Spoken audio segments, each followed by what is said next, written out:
avec la mise en service du Titanic, qui avant de couler le 15 avril 1912, fit une escale à Cherbourg.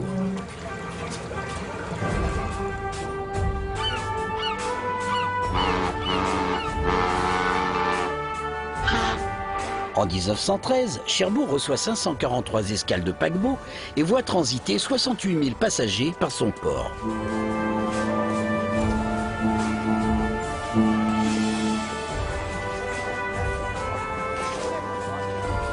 La guerre de 1914 va fortement ralentir le trafic transatlantique, mais celui-ci reprend dès 1919 avec une croissance inespérée. Cet essor est dû à l'arrivée des nouvelles compagnies, mais surtout à l'afflux d'un nouveau type de passagers, ceux de la troisième classe, les migrants.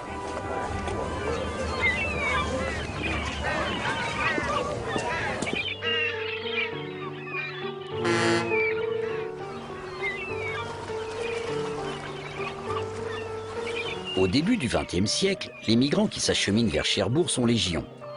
Les Italiens, les ressortissants des empires démantelés, mais surtout les Juifs d'Europe de l'Est, fuyant les pogroms et rêvant d'une terre promise, l'Amérique. Or, Cherbourg est le port d'Europe d'où l'on embarque pour le Nouveau Monde. Pour ces Juifs errants modernes, Cherbourg est l'ultime étape, synonyme d'une nouvelle vie pleine d'espoir. Mais certains sont bloqués par les quotas instaurés par les États-Unis. D'autres trouvent à Cherbourg un cadre de vie agréable. D'autres encore trouvent l'amour et décident de s'installer là-bas. Bien acceptés et intégrés, ils forment une petite communauté comprenant plusieurs dizaines de familles. La plupart travaillent comme commerçants dans des magasins de vêtements ou comme marchands ambulants sur les marchés de la région. Mes grands-parents sont arrivés au début du XXe siècle, vraisemblablement pourquoi Cherbourg, parce que Cherbourg était le port d'émigration. Fin des années 20, 30 déjà, il y avait déjà beaucoup d'actes antisémites. Face au flot grandissant de migrants, les États-Unis se voient contraints de durcir les conditions d'accès à leur territoire.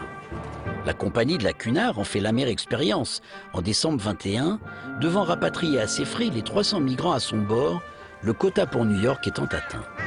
Cherbourg devient alors une ville de transit où on attend un visa. Entre 1920 et 1932, environ 50 000 émigrants transitent chaque année par Cherbourg, dont une forte proportion de Juifs d'Europe de l'Est.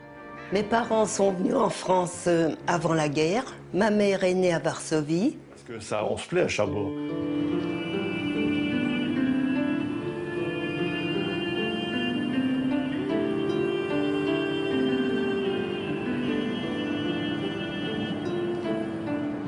Et pourtant, les migrants des années 20 ne sont pas les premiers Juifs à vivre dans le Cotentin. Ils furent précédés par les premières communautés juives implantées en Normandie, dont la présence remonte à la conquête romaine. Au XIe siècle, le duché de Normandie est la province du royaume qui compte la population la plus importante, faisant de Rouen l'un des plus grands centres du judaïsme de l'Europe médiévale. En dehors de la capitale ducale, de petites communautés s'implantent dans la Manche. Le Cotentin va en conserver des traces.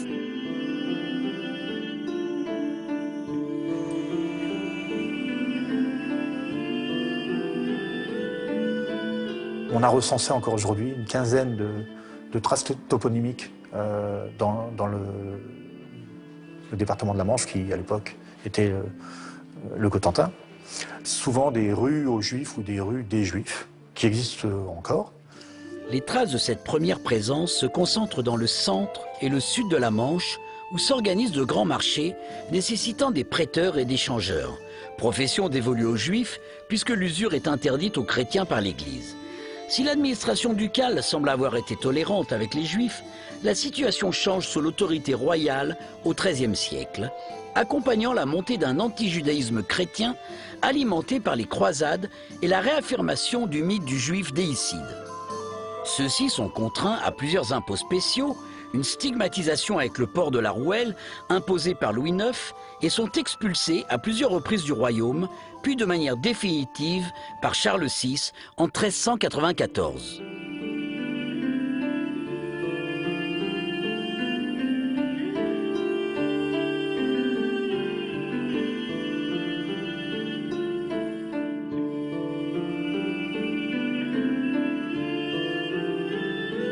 L'évocation d'une présence juive dans la Manche, en dehors des toponymes, existe aussi par le biais d'un vitrail dans l'église de Carentan. Ce vitrail relate en 8 tableaux, dans sa partie inférieure, le miracle des billettes. Mais plutôt qu'un miracle, c'est bien d'un récit antisémite dont il s'agit. Le miracle des billettes, c'est un événement qui a été assez souvent repris à l'époque du XVe et qui se serait produit en 1290 à Paris. L'histoire est celle d'un juif parisien qui, par la ruse, parvient à obtenir d'une femme une hostie consacrée et qui va tenter de la martyriser de divers moyens. Cette hostie va résister, elle va résister au coup, elle va résister à l'eau bouillante. C'est seulement en 1860 que quelques juifs alsaciens viennent s'établir à Cherbourg. L'arrivée de ces familles s'inscrit dans une migration vers l'ouest des juifs d'Alsace et de Lorraine en quête d'un meilleur avenir. L'annexion de l'Alsace-Lorraine par l'Allemagne, suite à la guerre de 1870, n'y est pas étrangère.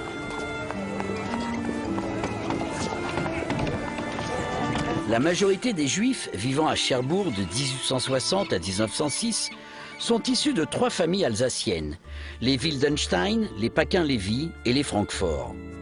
Selon les recensements, la petite communauté ne dépasse pas les 30 individus qui, en dehors des 3 familles citées, ne sont là que temporairement au gré de leurs activités. La plupart exercent dans le commerce, dans la médecine ou dans le domaine de la culture, à l'image de Henri Hertz, le directeur du théâtre de Cherbourg. Ils prospèrent dans les affaires dans une ville industrielle et portuaire en expansion où ils sont pleinement intégrés.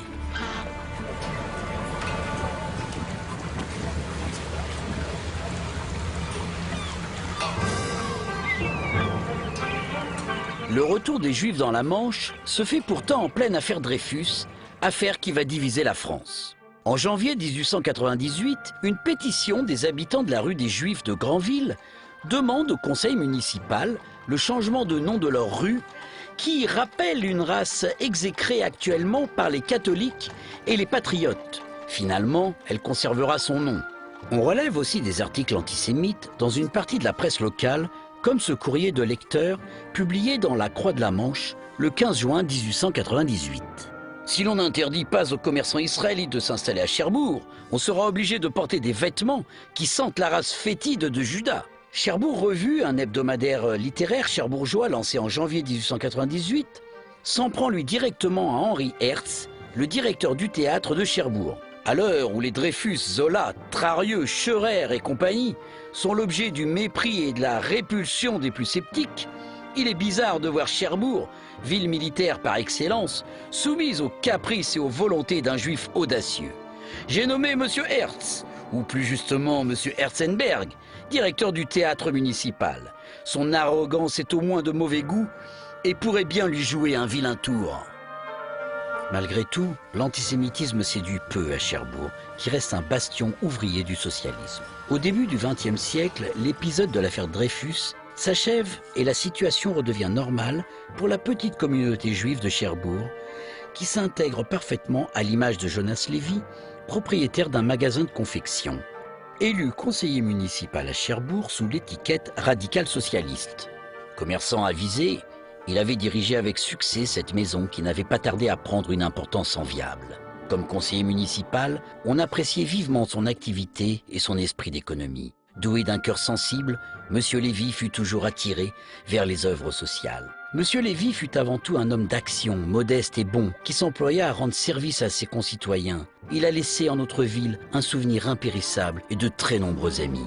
Avec les migrants en partance pour l'Amérique, la ville voit alors fleurir les hôtels pour les accueillir. Le plus important est construit en 1922 à l'initiative des compagnies britanniques pour accueillir ses passagers en transit, l'hôtel Atlantique. Situé rue Don Pedro, l'hôtel peut accueillir jusqu'à 2500 personnes. Afin de satisfaire ses clients, l'hôtel offre tout le confort moderne et va s'adapter à leur culture et religion en proposant une cuisine cachère, préparée et servie à part et en engageant les services d'un rabbin, Chaim Barras, qui installera une synagogue en 1923 dans une des pièces de l'hôtel et qui sera ouverte à l'ensemble des Juifs de Cherbourg. D'autres hôtels voient le jour, comme l'hôtel New York, construit par la Royal Mail, ainsi que l'International Hotel, fondé par un immigrant juif roumain, Maurice Chetreanu. Arrivé à Cherbourg en 1918, Maurice a d'abord ouvert une boutique de bonneterie, puis un restaurant de cuisine d'Europe centrale au-dessus de sa boutique. Avec ses gains, il ouvre finalement en février 1922 un hôtel de 47 chambres proposant une cuisine cachère pour les émigrants des première et deuxième classes. À la même période, il fonde avec plusieurs autres juifs récemment installés une association cultuelle ainsi qu'un comité israélite de bienfaisance pour aider les émigrants dans le besoin. Si la presse locale est très bienveillante à l'égard des Juifs, expliquant Kippour ou bien relatant la visite du grand rabbin Kook de Jérusalem, la presse nationale n'est pas de cet avis, comme La Croix en octobre 1922 qui écrit « On songe à installer une synagogue à Cherbourg, qu'on en installe deux si l'on veut, à la condition que les Juifs de Pologne et de Russie ne se plaisent pas chez nous au point d'y rester ». En mai 1924, on y rapporte aussi l'arrestation d'un vagabond juif dans les environs de Cherbourg, qui est alors présenté comme le nouveau juif errant, renvoyant à un autre mythe antisémite du Moyen-Âge.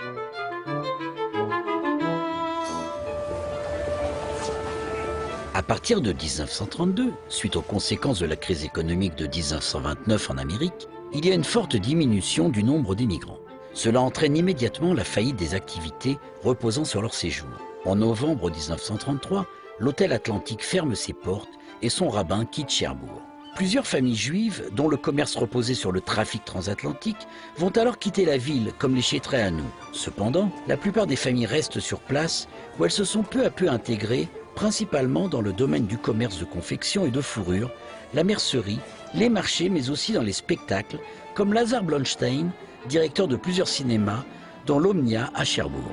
Mes grands-parents n'avaient pas du tout d'argent, donc il fallait déjà économiser. Le département de la Manche compte environ 200 juifs, dont les 2 tiers résident à Cherbourg ou dans son arrondissement. La guerre et le danger qui pèse alors sur les juifs va fortement modifier la communauté juive.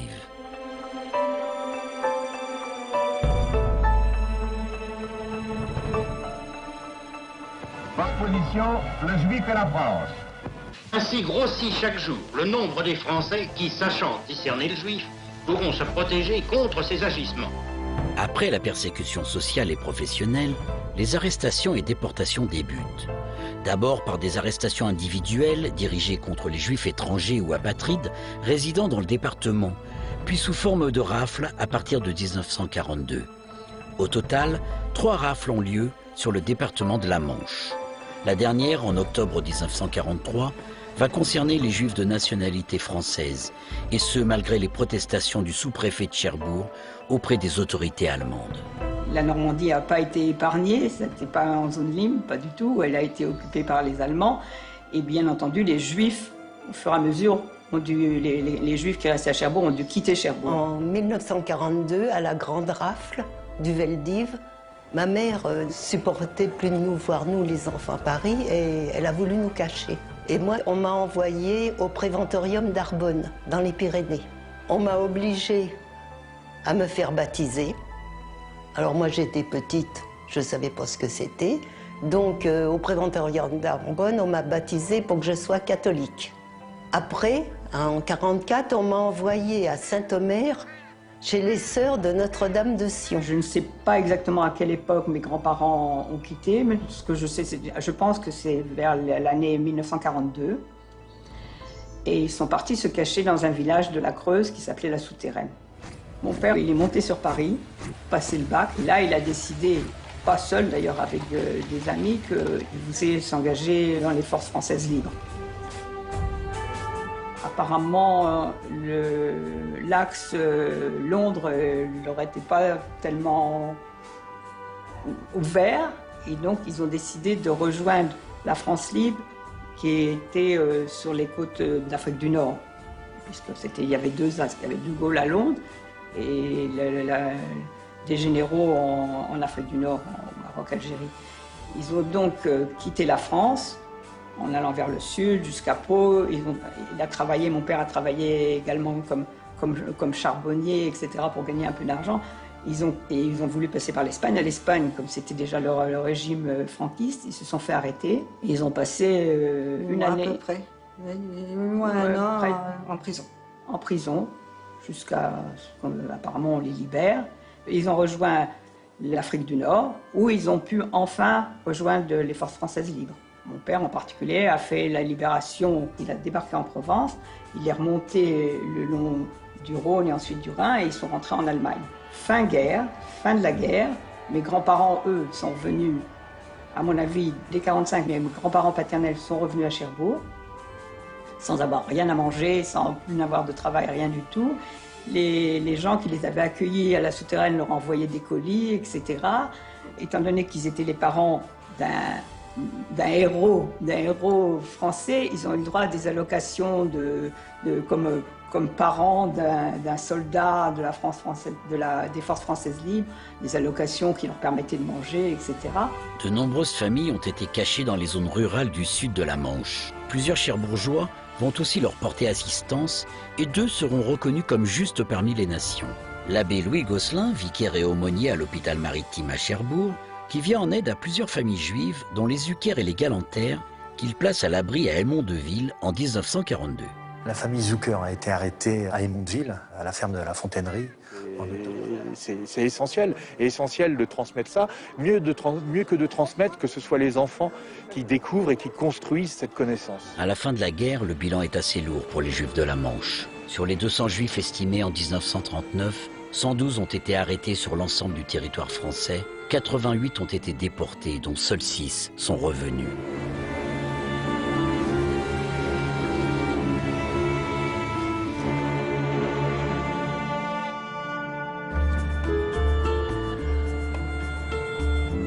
La plupart des survivants font le choix de reprendre et poursuivre leur vie à Cherbourg, où les commerçants survivants rouvrent rapidement leur commerce.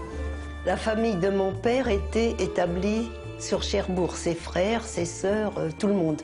Mon père était revenu dans la Manche, à Cherbourg, faire les marchés. Ses sœurs et ses frères faisaient les marchés de Cherbourg, et lui aussi. D'autres ne reviennent pas et refont leur vie ailleurs. La guerre a mis un terme définitif au transatlantique et au passage des émigrants par Cherbourg. Heureusement, elles sont revenues sur cet ordre, mais entre-temps, du ménage avait été fait dans les archives des administrations françaises. Et le cours de l'histoire a fait que malheureusement, ils ont été arrêtés et déportés et exterminés, donc en 1942. Donc j'ai pas eu le loisir de pouvoir, comme beaucoup d'enfants, pouvoir discuter avec les grands-parents et connaître un peu leur passé, mais tout ça m'a sans doute manqué dans ma vie.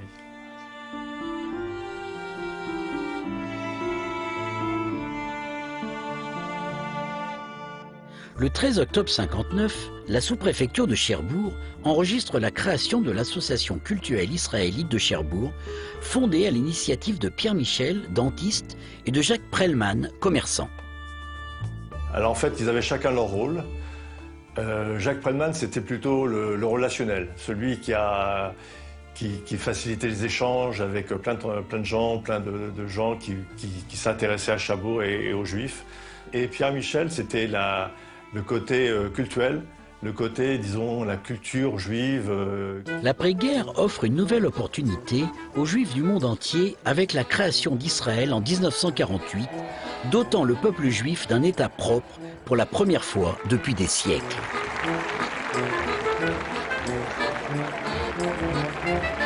Si le nouvel État hébreu est rapidement attaqué par ses voisins arabes, il peut compter sur le soutien de plusieurs États, dont la France, qui noue de nombreux partenariats dans tous les domaines, économiques, culturels, scientifiques et aussi militaires. La France devient le premier fournisseur de Tsahal, l'armée israélienne, au début des années 60. En 1965, elle va lui commander 12 vedettes rapides lance-missiles pour rééquiper sa marine.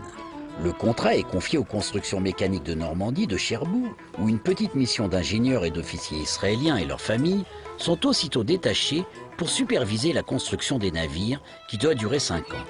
C'est par hasard que la petite communauté juive va avoir connaissance de la présence d'Israéliens à Cherbourg, avec qui des relations se créent, offrant une émulation culturelle et de profonds liens d'amitié.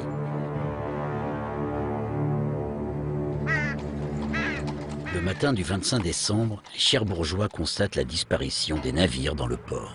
Vous savez, un bateau qui est amarré à quai n'est pas attaché avec une chaîne et un cadenas. Hein. Un bateau peut partir, on ne peut pas retenir un bateau qui est à quai comme ça, surtout de nuit. Il n'y a aucun moyen, à moins d'enlever des pièces maîtresses du moteur ou du navire, on ne peut pas empêcher un bateau de partir. Oui. Autrement dit, on peut entrer dans le port de Cherbourg et en sortir comme on veut sans se faire remarquer. Vous savez, quand la nuit tout feu éteint, il n'y a pas tellement de moyens pour repérer un bateau. Les vedettes israéliennes de 1965 à 1969, ça aussi c'est une partie de ma vie qui m'a marqué. Elles coulent et laissent comme des traces, creusent des rides dans leurs mains. Et moi, j'ai connu des étoiles qui s'accrochent à ces avant-hier. À ce quelques bateaux à voile, là-bas au large de Cherbourg.